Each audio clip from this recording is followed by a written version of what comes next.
Good morning students. कल के nitrogen जो एलिमेंट हम डिस्कस कर रहे थे, नाइट्रोजन साइकिल को डिस्कस कर रहे थे, उसमें हमने कल देखा था कि किस तरीके से एबायोलॉजिकल फिक्सेशन होता है नाइट्रोजन का, जिसमें हमने देखा था कि थंडर से और जो है आपका इंडस्ट्रियलाइजेशन से किस तरीके से नाइट्रोजन का फिक्सेशन होता है। कल की वीडियो में हमने ये भी देखा था कि बायोलॉजिकल फिक्सेशन किसे कहते हैं।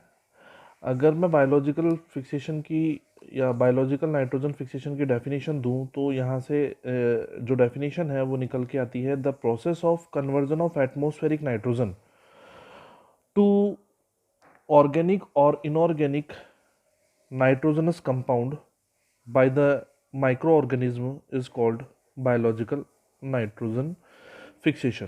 तो जैसा कि हम कल बात कर रहे थे कि जो एटमॉस्फेयर में जो नाइट्रोजन प्रेजेंट होती है वो जिस फॉर्म में हमें चाहिए या प्लांट्स को जिस फॉर्म में उसकी रिक्वायरमेंट होती है वो नाइट्रोजन उस फॉर्म में अवेलेबल नहीं है। इसीलिए हमें उसे क्या करना होगा, उस नाइट्रोजन को फिक्स करवाना होगा। और ये फिक्स करने का जो काम है वो दो तरीके से होता है, बायोलॉजिकल और एबायोलॉजिकल मेथड से। तो बायोलॉजिकल जो मेथड है, अगर ये बायोलॉजिकल तरीके से हो रहा है तो इसमें माइक्रोब्स इन्वॉल्व होंगे, और माइक्रोब्स जो होंगे वो जो है नाइट्रोजन फिक्सेशन का काम करेंगे। ये जो माइक्रोब्स होते हैं या माइक्रो ऑर्गेनिज्म होते हैं, इनको हम डाई एजोट्रॉप्स बोलते हैं। डाई एजोट्रॉप्स क्यों बोला जाता है इन्हें?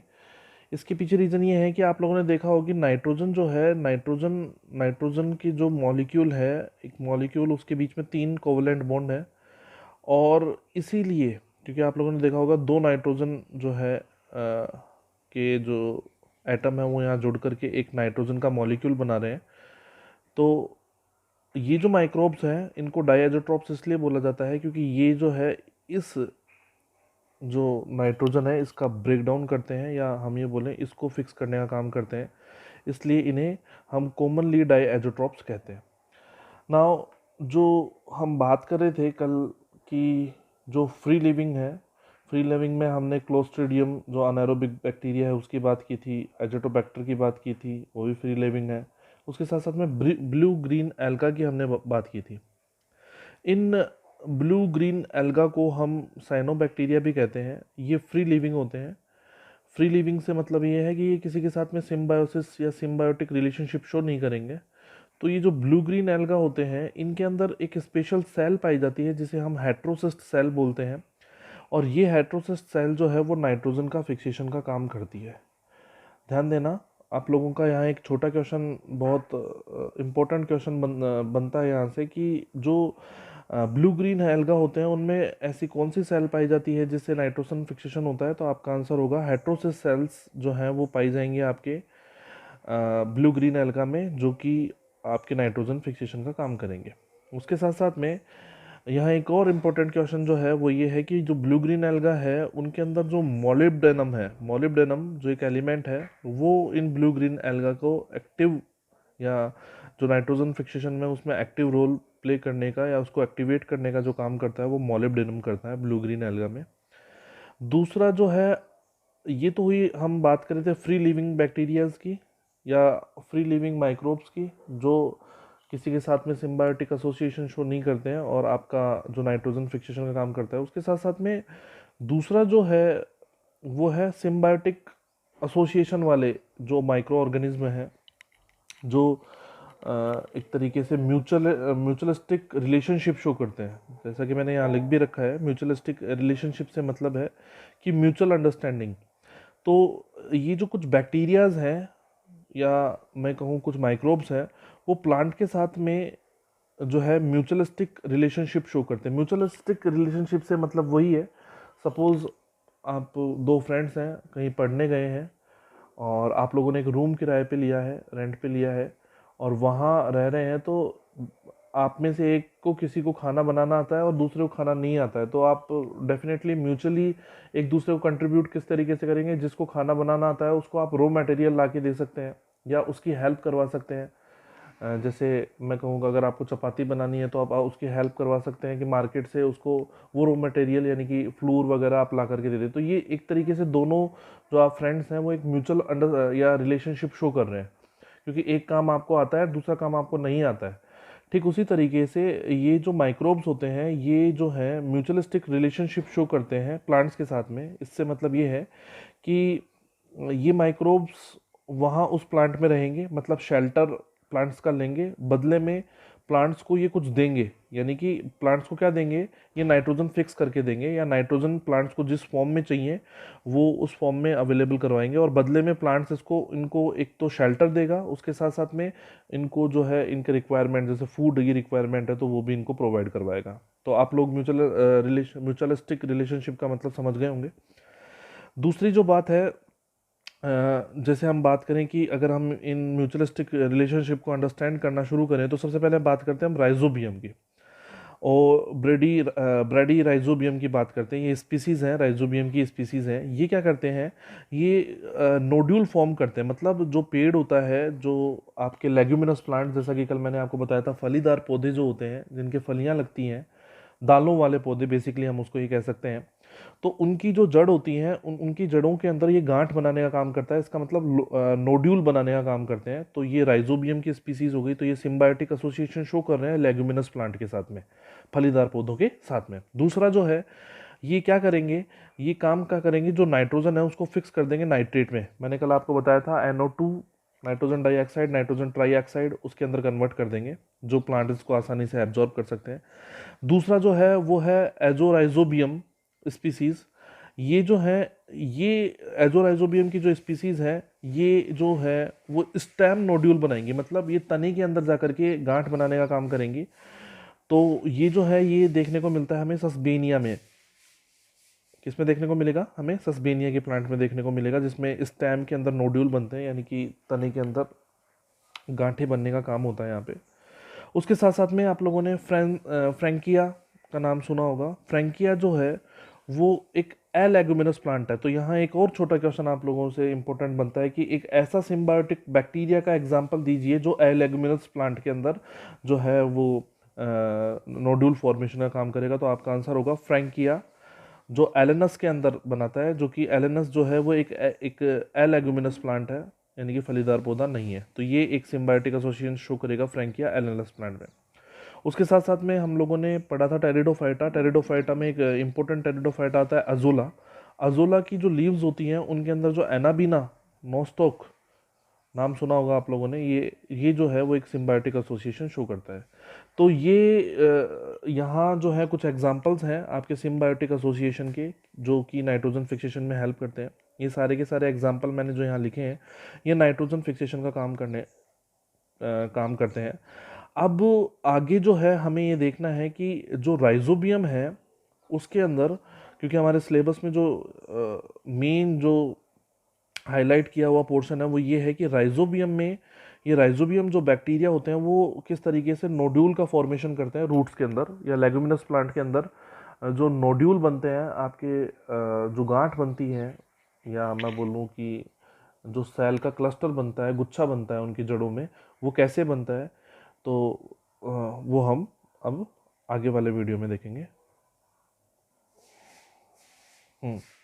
तो students, mechanism of bacterial infection and nodulation, मतलब बैक्टीरिया जो होता है, देखिए इसकी हेडिंग जो है मैकेनिज्म, ऐसी कौन किस तरीके से जो बैक्टीरिया है वो इन्फेक्ट करते हैं रूट को, और नोड्यूल का फॉर्म करते हैं, नोडुलेशन बनाते हैं, मतलब गांठ, या हम ये बोलें कि आपका जो क्लस्टर है सेल का, या रूट के अंदर जो गांठ है वो बनाने का काम किस तरीके से होता है। स्टूडेंट्स, आप लोगों ने, यदि आप किसी चने के पेड़ को उखाड़ के देखें, या मोठ, मूंग, आप लोगों ने नाम सुना होगा, फल जितने भी दालें वाले पौधे हैं उनको उखाड़ करके देखेंगे तो आपको उनकी जड़ों के अंदर कुछ गांठ बनी हुई दिखाई देंगी। उन्हीं को अपन नोड्यूल्स बोलते हैं। यहाँ मैंने इंग्लिश में लिख रखा है, हिंदी मीडियम वाले बच्चे भी ध्यान से देखेंगे इसको तो ये बात समझ में आ जाएगी आप लोगों को। मैं हिंदी में भी इसको एक्सप्लेन कर रहा हूँ आप लोगों के सामने। कोई भी बात समझ में नहीं आए तो कमेंट सेक्शन में अपना क्वेश्चन ज़रूर पुटअप करें। राइजोबियम जो होता है, पहले राइजोबियम की बात कर लें तो ये ग्राम नेगेटिव बैक्टीरिया है।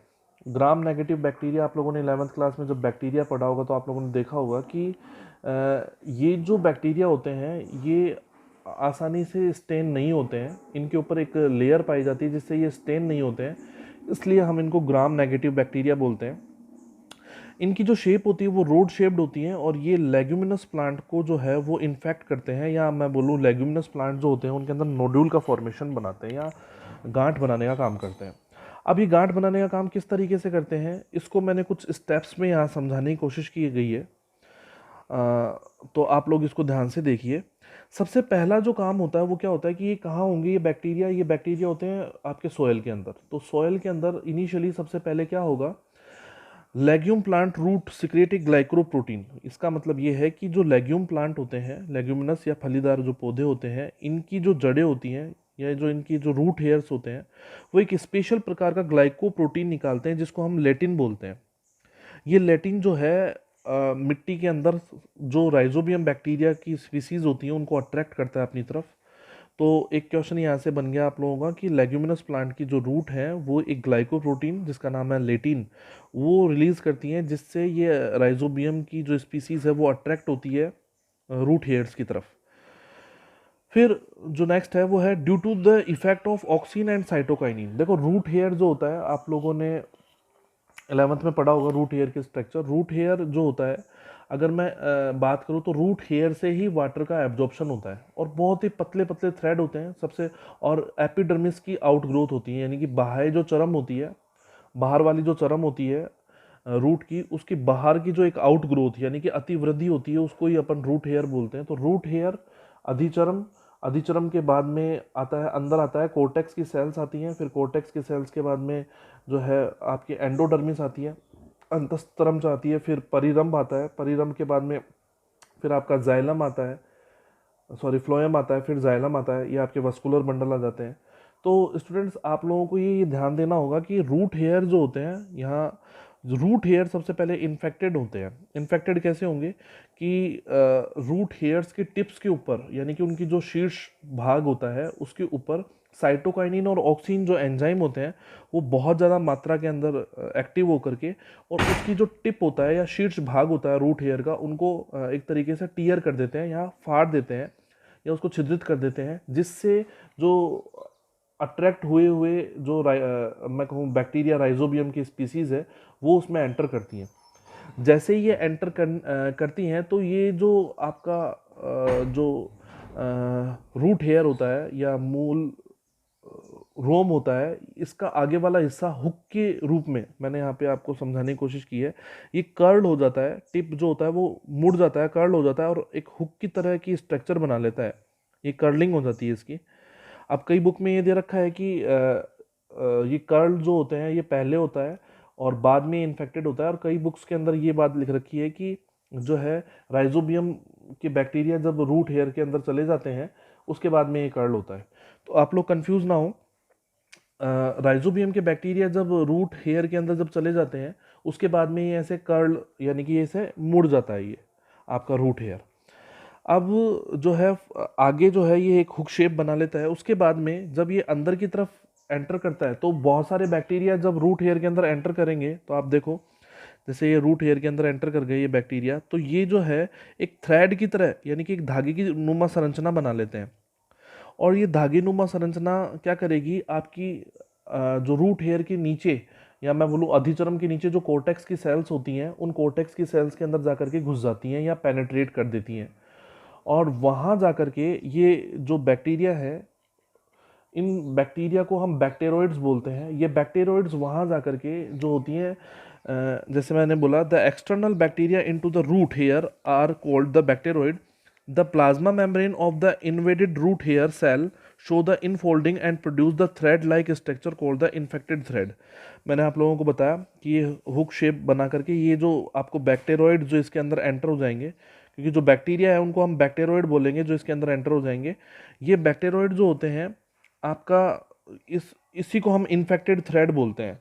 और ये इन्फेक्टेड थ्रेड जो होगा फर्दर क्या होगा, this infected thread penetrate inside the cortex cells, cortex के सेल के अंदर धंस जाएगा, और वहां जाकर के क्या करेगा ये, the bacteroids stimulate the polyploid cells of undergo repeated division and nodule formation is initiated. ये जो बैक्टीरिया जब कोर्टेक्स के अंदर पहुंच जाएंगे तो वहां जाकर के ये कोर्टेक्स की सेल्स को क्या करेंगे, मैं ये कह सकता हूँ कि कोर्टेक्स की सेल को इनिशिएट करेंगे, मतलब एक तरीके से प्रेरित करेंगे कि बार बार वहाँ पे क्या हो, डिवीज़न हो। तो आप लोगों ने पर्पज़ ही इसका यही था कि वहाँ जाकर के क्या बननी है, गांठ बनानी है। तो वहाँ जो मैं कहूँ कि जो कोर्टेक्स की सेल्स हैं वो बार बार डिवाइड होकर के या विभाजित होकर के वहाँ पे एक गांठ की तरह की संरचना बना लेंगी। और जब ये गांठ की तरह की संरचना बन जाएगी तो वहाँ पॉलीप्लॉइड से मतलब ये है कि वहाँ जब ये कोर्टेक्स की सेल्स के न्यूक्लियस के अंदर जब ये बैक्टीरियोइड जाता है तो वो वहाँ जाकर के एक तरीके से इनिशिएट करता है कि बार बार सेल क्या हो, डिवाइड हो। तो इस कंडीशन को ही अपन पॉलीप्लॉइड ही कहते हैं। और उसके बाद में जो बैक्टीरियल सेल होती है वो एक मैं कहूँ कि एक हार्मोन निकालती है जिसको अपन इंडोल एसिटिक एसिड बोलते हैं, जिससे इस नोड्यूल की साइज़ जो है वो काफ़ी बढ़ जाती है, साइज़ जो है काफ़ी मोटी हो जाती है। और इस तरीके से आपका क्या जो है एक नोड्यूल, या हम उसको क्या बोलते हैं, जो गांठ बोलते हैं, इस तरीके से जो है गांठ का निर्माण होता है। आफ्टर दैट द जब इसके बाद में क्या होता है कि जैसे ही गांठ का निर्माण हो गया या नोड्यूल का फॉर्मेशन हो गया, तो नोड्यूल फॉर्मेशन के बाद में इस नोड्यूल में या इस गांठ के अंदर क्या होता है, एक वस्कुलर बंडल या वस्कुलर सिस्टम डेवलप होता है। और ये वस्कुलर सिस्टम जो है इसको कनेक्ट कर देता है किसके साथ में, रूट के वस्कुलर सिस्टम के साथ में। वस्कुलर सिस्टम को अगर हम हिंदी में बोलें तो इसको संवहन पुल बोलते हैं। जाइलम फ्लोएम आप लोगों ने 11th में पढ़ा होगा। तो जाइलम और फ्लोएम सबसे पहले कहाँ डेवलप होगा, इसके जो नोड्यूल ये गांठ बनी है इसके अंदर, और फिर इसके बाद में ये जो है इसको मुख्य जो है आपको उससे कनेक्ट कर देगा, जो मुख्य जड़ है उससे क्या कर देगा, जोड़ देगा। अगर मैं इसको आपको फिगर के रूप में दिखाऊं तो आपकी बुक से, तो आप ये देख सकते हो।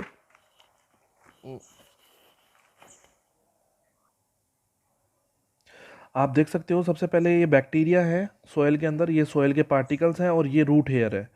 और यहाँ से इनिशियली ये बैक्टीरिया जो है आपकी बुक में यहाँ पे पहले ही कर्ल करके दिखा दिया गया है इसको, रूट हेयर को। ये और ये जो है इसके पीछे की तरफ, ये जो आपको मैं दिखा रहा हूँ, दिखाने की कोशिश कर रहा हूँ अपने पेन से, ये देखो, ये जो है कोर्टेक्स की सेल्स है। तो सबसे पहले क्या होगा, ये बैक्टीरिया अंदर जाएंगे इस रूट हेयर के कि साइटोकाइनिन, और इसके कारण क्या हो जाएंगे, ये रूट हेयर, ये यहाँ मैं दिखा दूँ आपको, ये यहाँ से एक तरीके से रैप्चर होगा, फटेगा, और फटेगा तो ये बैक्टीरिया इसके अंदर एंटर हो जाएंगे। और आपको ये दिख रहा है, आपको ये इन्फेक्टेड थ्रेड, ये आपको ये इस तरीके से एक थ्रेड लाइक स्ट्रक्चर बना लेंगे और ये इन्फेक्टेड थ्रेड कहलाएगा। नाउ ये जो है पूरा का पूरा थ्रेड जो है इसके अंदर पेनेट्रेट करेगा इस कोर्टेक्स की सेल्स में, और ये यहाँ पे इस तरीके से जब सेल डिवाइड होंगी, क्योंकि ये जो बैक्टीरियोइड जो इसके अंदर एंटर करेंगे ये सेल के डिवीजन को प्रमोट करेंगे। सेल डिवीजन बार बार यहाँ सेल डिवाइड होंगी और ये यहाँ पर इस तरीके से क्या बन जाएगा, एक नोड्यूल बन जाएगा, एक गांठ के रूप में या नोड्यूल के रूप में एक आपकी संरचना बन जाएगी। ये इसके अंदर फिर क्या होंगे, वस्कुलर बंडल जो है वो डेवलप होंगे, और ये जो वस्कुलर बंडल है ये रूट के साथ में क्या हो जाएंगे, कनेक्ट हो जाएंगे। तो इस तरीके से जो है लेग्यूमिनस जो प्लांट है उनके अंदर क्या होता है, रूट का डेवलपमेंट होता है। अब जो मेन बात है कि इसके अंदर और एंजाइम कौन कौन से पार्टिसिपेट करते हैं या प्रोटीन कौन कौन से पार्टिसिपेट करेंगे इस पूरी प्रोसेस में। तो यहाँ से एक और इम्पोर्टेंट क्वेश्चन बनता है कि यहाँ जो है ये दो इम्पोर्टेंट जो है प्रोटीन पार्टिसिपेट करते हैं, एक तो लैग हीमोग्लोबिन और दूसरा है नोडुलिन। लैग हीमोग्लोबिन क्या करता है, लैग हीमोग्लोबिन जिस तरीके से हमारे ब्लड के अंदर हीमोग्लोबिन पाया जाता है, एक तरीके से पिगमेंट है, ये भी ये पिंक कलर का होता है। और ये पाया कहाँ जाएगा, ये जो आपके बैक्टीरियोइड होते हैं उनके आउटर जो मेम्ब्रेन है उसके अंदर ये पाया जाता है।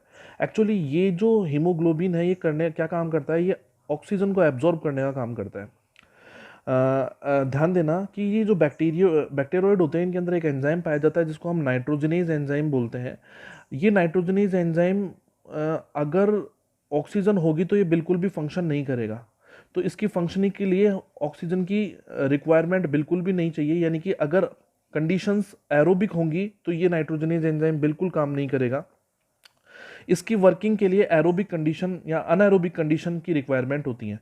तो ये जो नाइट्रोजनेज एंजाइम है work only in the aerobic anaerobic conditions. So lag haemoglobin provide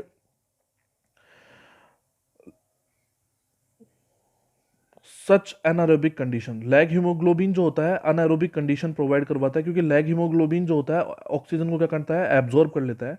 इसीलिए स्टूडेंट्स आप लोगों ने जब भी आप कभी भी निकाल करके देखोगे ऐसे प्लांट्स को जिनके अंदर ये नोड्यूल का फॉर्मेशन होता है, गांठ बनती है, अपने फलीदार पौधों को, तो आपको ये पिंक कलर के दिखाई देंगे। पिंक कलर का रीज़न यही है कि ये जो लैग हीमोग्लोबिन है, ये इनकी आपका जो बैक्टीरियोइड है, इसके आउटर मोस्ट जो मेम्ब्रेन है उसके अंदर ये पिंक कलर का एक जो प्रोटीन है जिसको हम लैग हीमोग्लोबिन बोलते हैं, और ये ऑक्सीजन को एब्जॉर्ब करता है और वहाँ अनएरोबिक कंडीशन बनाता है, जिससे ये जो नाइट्रोजनेज एंजाइम है वो वहाँ पे एक्टिवेट हो जाता है इस तरीके से। और अगर मैं कहूँ कि अगर आप लोगों ने निकाला और आप लोगों को कोई रूट जो है, रूट नोड्यूल जो हैं, अगर आपको कुछ पिंक कलर के दिखाई दे रहे हैं और कुछ वाइट कलर के दिखाई दे रहे हैं, तो जो पिंक कलर के दिखाई दे रहे हैं वही एक्टिवेटेड है, यानी कि नाइट्रोजन का फिक्सेशन वहीं हो रहा है। बाकी जो वाइट कलर के हैं उनके अंदर आपका नाइट्रोजन का फिक्सेशन नहीं हो रहा है।